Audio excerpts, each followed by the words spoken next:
Hi, I'm Sam Waldron. I want to talk to you about my new book, The Doctrine of Last Things, an Optimistic Millennial View. Someone asked me, why is this work important to you? Well, it's important to me partly because it's the fruit of some 35 years of teaching the subject of eschatology almost every year for the last 35 years, and my own excavations in the scriptures and growing a sense of my understanding of the scriptures with regard to the whole subject of eschatology. How is this book different from other eschatological studies? Well, it's different perhaps fundamentally because we try to advocate an amillennial viewpoint, but show that there is an optimism that can be wed with amillennialism. It doesn't have to be an old, dour kind of amillennialism, that there is an optimism that amillennialism permits and the Bible teaches with regard to the growth of the church. Sometimes, to put this in a kind of rough and not very technical theological way, I say to people that we can be very optimistic about the church without being optimistic about the world. We can be optimistic about the church without believing that the gospel is going to create a great golden age before Jesus comes back. And I hope believers will be impacted by this book in several ways.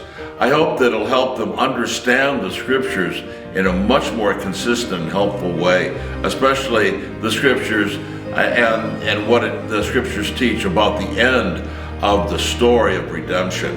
I hope it'll help them be delivered from the rampant sensationalism and all sorts of really unbiblical ideas that parade themselves around as biblical prophecy. I hope that it will help believers be encouraged to work in their local churches for the spread of the gospel. They should be encouraged because Christ has promised, I will build my church. I want to answer the question, why is this book important right now? This book is important right now because we see two other eschatological views in a sense being really resurgent.